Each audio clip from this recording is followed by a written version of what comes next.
Thank you, Mr. Chairman. Secretary Rubio, I'm glad you are finally before this committee. Your testimony actually comes long after the State Department, under your leadership, took actions without required congressional consultation or that were contrary to the law. But I guess it's better late than never. But let me be clear, showing up months after the fact and refusing to stay until every member has questioned you for 5 minutes as entitled to under House rules are not the standards to which we hold the Secretary of State. Mr. Secretary, I've known you for a while, and I respected very much Senator Rubio, even when we disagreed. Senator Rubio was a principled statesman. Secretary Rubio, however, as we've seen in the past few months, is something different entirely. But once he transitioned into the role of Secretary of State, his critics argue that the very principles he defended so fiercely began to crumble. Instead of fighting against executive overreach, he embraced it. Under his leadership, the State Department took actions without the required consultation with Congress. Funds appropriated by Congress were withheld, oversight was stonewalled, and laws passed by the legislative branch were treated as optional guidelines rather than binding rules. The man who once warned about the dangers of concentrated power was now exercising that same power in ways that bypassed accountability. This was not just a subtle shift, it was a direct contradiction to everything he once said he stood for. The criticism stings because of the sharp contrast.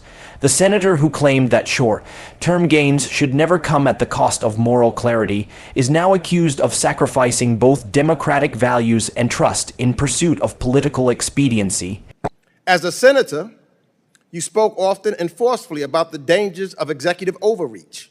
You warned America not to lose its moral clarity or sacrifice democratic principles for short-term gain. Senator Rubio recognized that we cannot allow the executive branch to unilaterally determine the direction of the United States foreign policy without accountability to Congress. Secretary Rubio is doing precisely what Senator Rubio feared: withholding congressional appropriated funds, stonewalling oversight, and acting as if laws passed by this body are optional. Secretary Rubio has presided over the dismantling and destruction of everything Senator Rubio once defended. So although you may be the Secretary of State, the acting head of USAID, the National Security Advisor, the Archivist of America, the empire you have stumbled upon is not one of influence, sir. It is a kingdom of ash.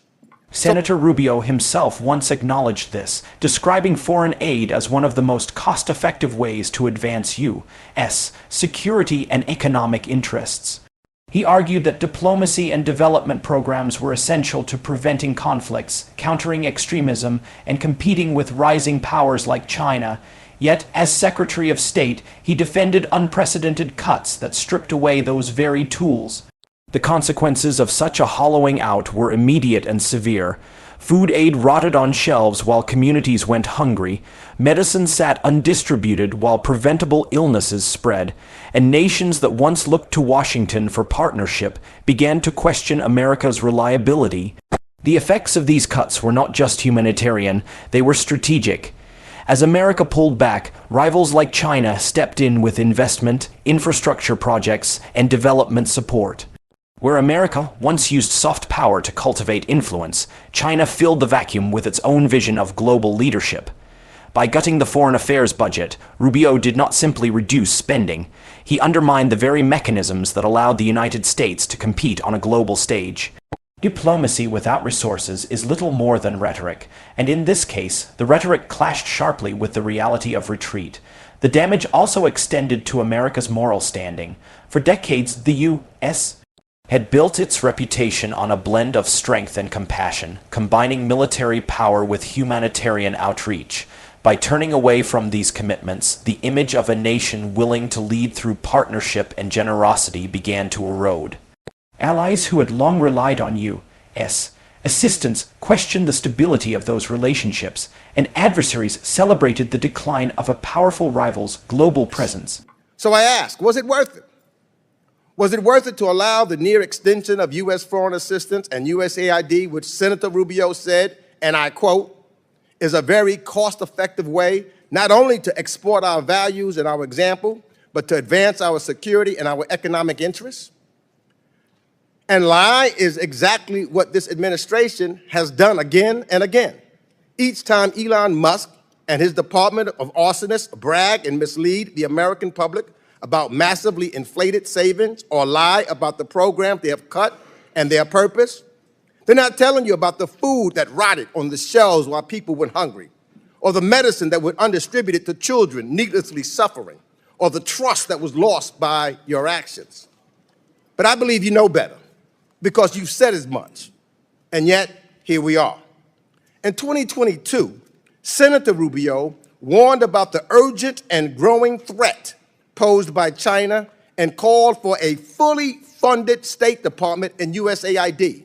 Senator Rubio wrote that soft power tools and alliances were vital to our national security. And today, Secretary Rubio is here to defend an 84% cut of the foreign affairs budget. How does hollowing out our State Department and dismantling USAID help us compete with China? How does the America Alone budget project American strength? On human rights, the contrast is even starker. By tearing down these programs, Rubio closed doors that had only recently begun to open. Qualified and experienced career diplomats found themselves sidelined or replaced, not because of their performance, but because they were not part of a loyalist circle aligned with his vision. In their place came political appointees and ideologues, people whose allegiance was valued more than their expertise. The loss of knowledge, relationships, and institutional memory created a vacuum that weakened the capacity of the State Department to act effectively. Diplomacy is not just about policies written on paper. It is about relationships built over years of trust and credibility. When those individuals who carried that trust were forced out, America's ability to influence events abroad was diminished. The damage also touched on the deeper question of representation. For years, there had been a bipartisan understanding that the U.S. diplomatic corps must reflect the diversity of America itself. It was not simply about fairness at home, but about projecting legitimacy abroad. When an ambassador or diplomat of color sits across the table from a foreign leader, it sends a powerful message that America practices what it preaches about inclusion and opportunity. By dismantling those programs, Rubio undermined this symbolism and weakened the credibility of America's message on equality and human rights. Senator Rubio built his political brand on the cause of freedom and dignity. You condemned autocrats in Caracas, Havana, and Beijing for silencing dissent. But Secretary Rubio, he looks the other way when strongmen commit similar abuses. Secretary Rubio even defied a Supreme Court order to facilitate the return of a wrongly detained spouse of an American citizen. And when Senator Rubio became the first Hispanic American to serve as Secretary of State, he made sure to pull the ladder up behind him. In the name of dismantling efforts to making hiring and promotion fair, as you call it, wokeness, you have unlawfully dismantled programs designed to address decades of historical exclusion. These are not political experiments. They were congressionally supported efforts rooted in bipartisan recognition that our diplomatic corps must reflect the diversity and the strength of the nation it represents abroad. These are initiatives that Senator Rubio supported. You replaced experienced career employees with ideologues and political loyalists. Under your watch, sir, America's diplomatic and development corps have suffered the greatest brain drain in history, and America has been weakened and made more isolated by the actions of an administration that has abandoned its allies, cozied up to dictators, and conducted a foreign policy driven not by interests of the American people, but in support of the personal enrichment of the president and his family. And with that, I yield back.